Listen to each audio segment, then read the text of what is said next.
So this is the second fight. This is Kelvin Gastelum versus Israel Adesanya. I think this was the fight of the year last year for 2019. If you've never seen an Israel Adesanya fight, please, please, please go watch this. It's 5 rounds, spoiler alert. Um, but it's some of the best fighting that you're going to see. Now, in this fight, like from the last fight, one of the things that we talked about is that Israel feints a lot. So he's constantly feinting, and the feint is a fake punch, a fake kick that is done to like get a reaction from your opponent, confuse them a lot of times, disrupt their timing, right? One of the things we didn't see in the last fight because Derek was either wrestling or Israel finished the fight really early once the wrestling stopped is some of Israel's ability to absorb pressure and then also, you know, um, absorb pressure and also be very, very, very good defensively. And we'll see some of that in this fight. The other thing that he's really excellent at is the way that he dodges a lot of these punches is either through movement, so sidestepping, and then he is always in a position to counter. That is one of the first things that you see about him is he doesn't duck and run. He ducks to set a new angle to be able to counter strike. He is always switching stances, not always, but he switches stances a lot, and that allows him to be able to reset, the engagement of the strikes or reset the engagement of the striking. And so these are some of the things that he's good at. So we saw from the first one, a lot of feinting. He does that to be able to dictate. He also takes the center of the octagon because he wants to be the one applying pressure. He wants to be the one dictating the terms of the exchange. So let's see the first round of this fight. I'm not going to go through all 5 rounds. I'm going to go through the first, second, and then the fifth round of the fight. Okay, so this is early on in the fight. This is round one. And you'll notice there's a little bit of hand fighting going on right there. When they both extend out their hands, and that's like a way of finding range for both of them. And Gastelum is also trying to get in within Israel's range. So one of the things you're about to see here is Gastelum comes in. He has to hop in because Israel has a higher reach than he does. I'm going to rewind it so you see it again. Okay, so Israel has about like a 9-8 reach on Gastelum. That means that for Gastelum to be able to touch Israel, he has to come in and then find a way to get in within that range. If not, Israel could just stand on the outside and then just hit him and move. What you'll notice is something that Gastelum does very well here. I'll rewind it and then just go over what's happening here with you. Okay, so you watch here, you see that movement? He's coming in, he goes out, he hops in right there, hops, slips, and then punches. Then he grabs a hold of Israel's arm. I'll just quickly go back so you see that again. He grabs a hold of his arm, and so that way he makes sure that he knows exactly where Israel is. So he comes in, slips the kick, hops in, one, two, slips, then holds his hand right there and then punches. And you see Israel have a knockdown, escape, and then tries to reset, the terms of the engagement here. So Israel's reset the position, and now coming forward, you're going to notice here again, Kevin is going to take the dominant leg position. So I'll show you exactly what I mean by what the dominant leg position is. So in these engagements, a lot of times what you want is to be able to, because Kevin is much shorter than Adesanya is, he has to get within range. So right here, you're going to notice right there. So because his leg is over here, this is where you want your leg to be for dominant position. He's hopped in and he's already hand checked. He's touched Adesanya before coming in. That way he knows that anything that's coming in to hit him is going to come this way. It's going to have to be from Adesanya's right, and you can see he's crouched. So he's not going for the head here, he's going for the body, and then he's also going to just step out as well after he does that. And then this is going to keep going. Adesanya here is coming forward, feint. Gastelum is also feinting, feint again. Adesanya, you're going to see he's going to do something here where he kicks low, but he's going to end up trying to aim high. You can see Gastelum getting the hands up. Let me just rewind that so you see that again. You can also see Gastelum, like his tech. One of the things he was trying to do to get within range here was to hold Adesanya's hand and then be able to get in. So you see, he's going to grab his hand just now, right there. Adesanya understands that, so moves his hand away, and then he gives again what looks like a question mark kick. It looks like it's going to the body, but it actually ends up in the head, going for the head. But Gastelum does a really good job of adapting very quickly and getting out of that. Now, at this point, you'll see that Israel is making some really good reads on what's happening. This is Gastelum coming in again. He's going to hop in. See here, one punch, two punches, three punches out, and then boom. And that's what I was talking about with the way he absorbs pressure.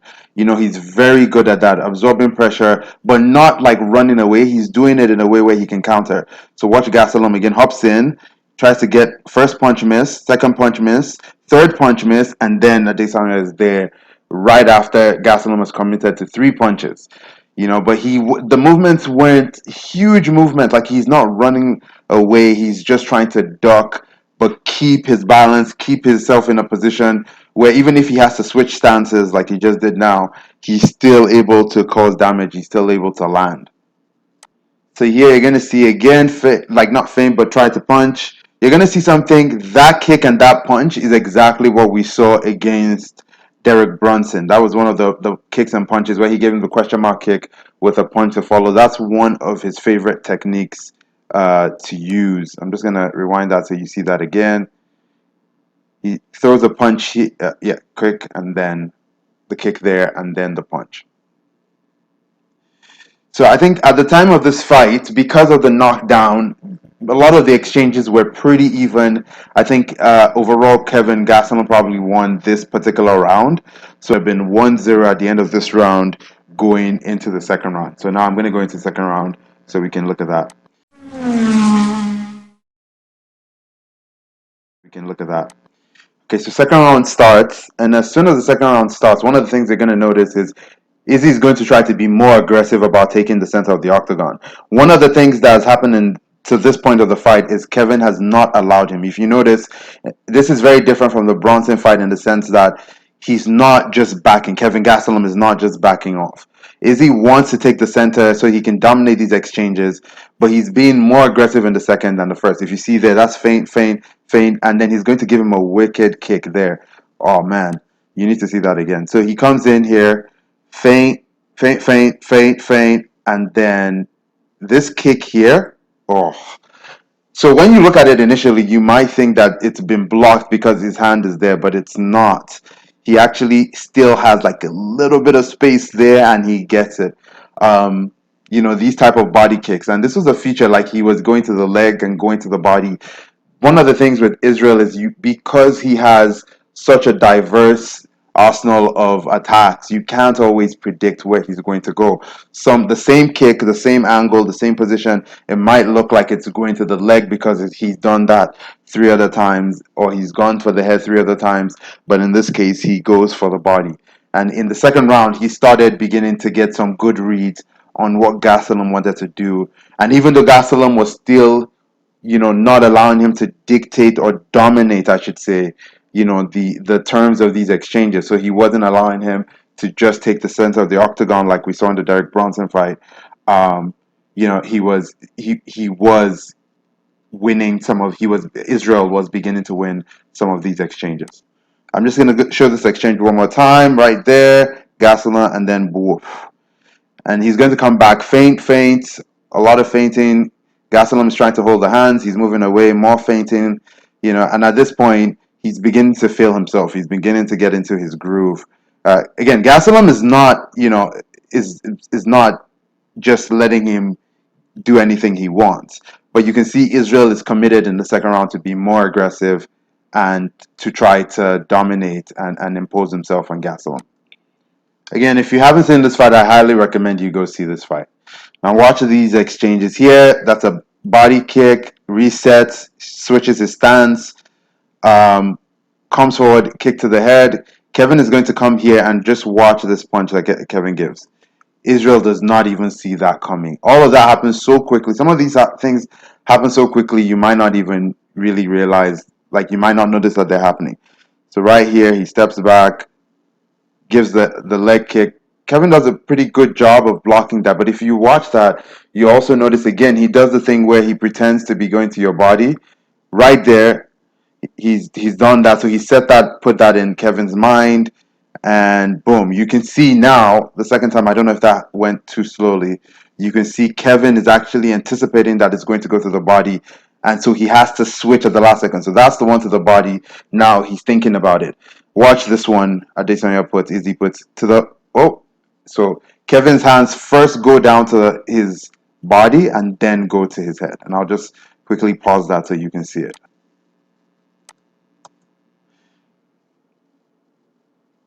So if you watch this here, you can see here he's kind of hinging on where he's going to, how he's going to try to block that. And then here he comes in, and you can see Izzy's not, like, you look at his stance, he's not even ready for this. Kevin has the dominant foot position. Well, not so much, but he wants to be to the outside here. But you can see Izzy is caught flat-footed. He's not even moving back and eats that clean. Tries to come forward, and then they re-engage here. More fainting. Both sides are fainting heavily throughout this fight. This is some high level mixed martial art. Okay, so I'm here. Like now, it's 2 minutes left in this round, and you can see here the exchanges. Kevin is getting in well, but overcommits, and Israel just drops him. I'm going to go back so you can kind of see how all of that plays out again. Kevin comes forward here after Israel's re-engaged, has some success, catches him again with that little jab, misses a little bit, and then Israel comes, he commits, misses, and then boom. And that's what I mean by like his ability to absorb pressure, move, but counter strike perfectly. A lot of times when a lot of fighters are getting punched like that, or the threat of the punch is there, they are trying to run. You see there? Obviously, Gastelum slips, but Israel is in position to be able to take advantage of, that slip. So right here, he comes. If you watch his position after Kevin comes at him, so here moves, still in position, right there. Like look at his position here.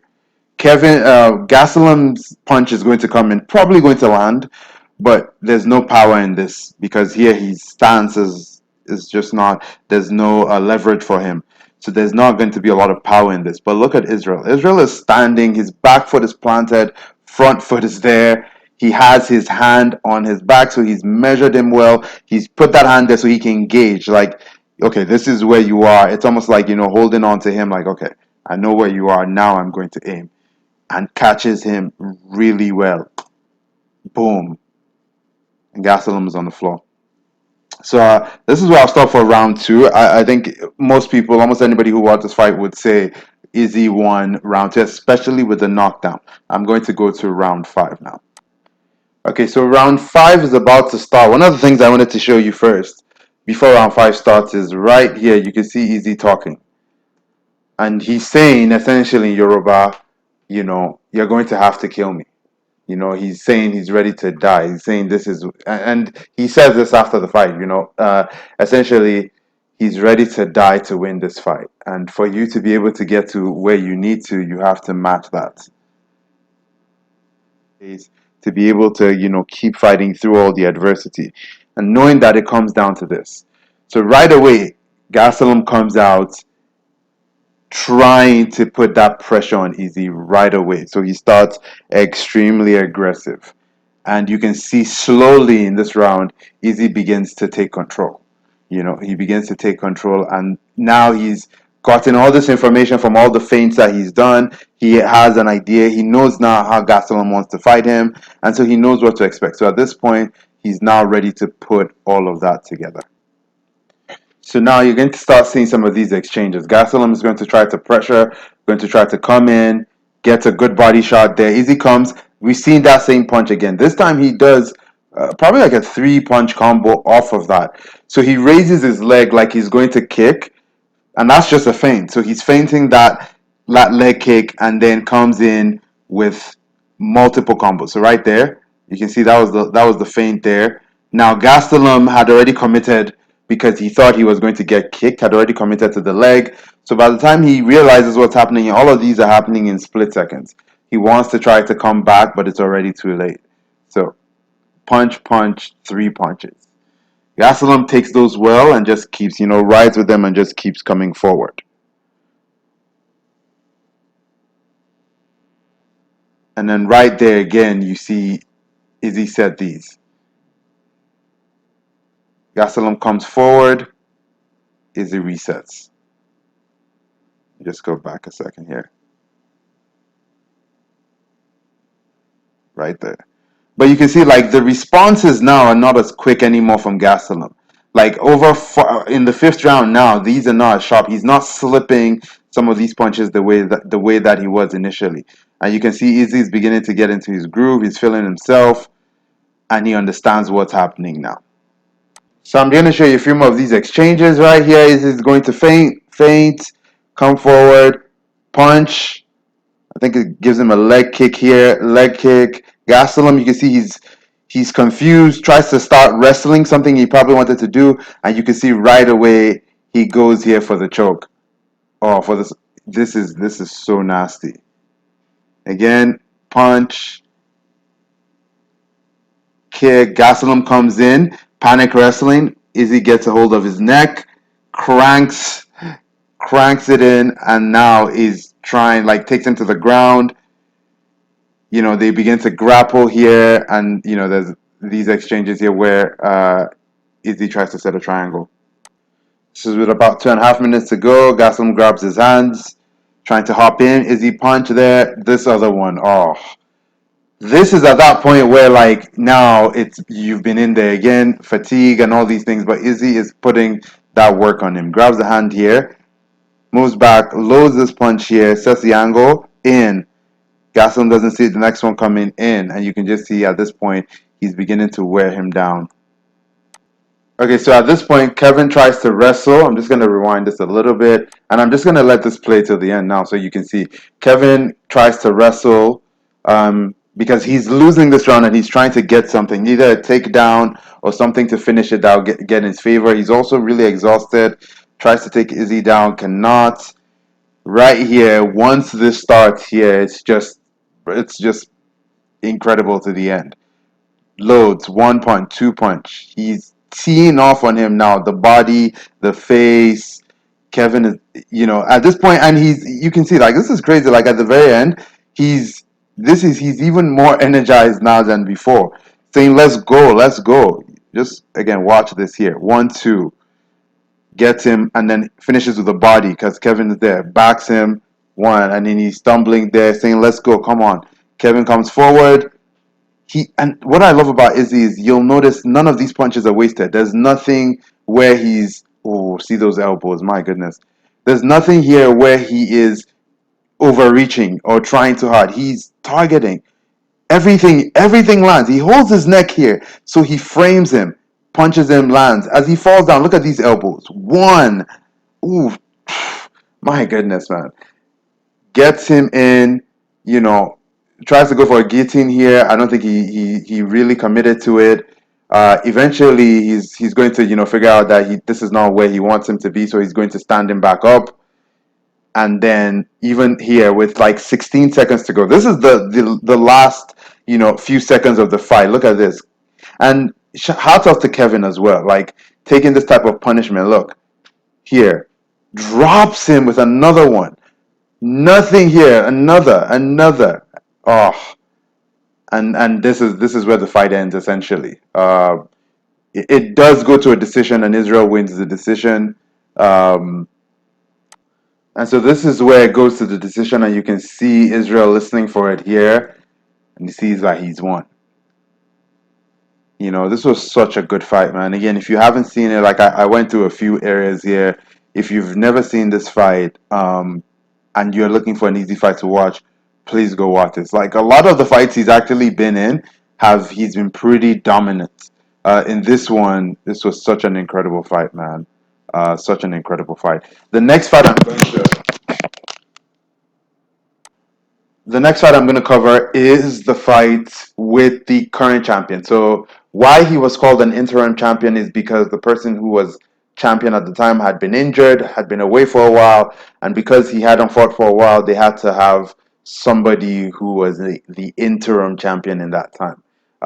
That's not the greatest way to explain it, but so now, in order to decide who the real champion was, Israel had to fight that person. His name is Robert Whitaker, another really dangerous fighter, really, really dangerous fighter. So that's the next fight that I'm going to analyze.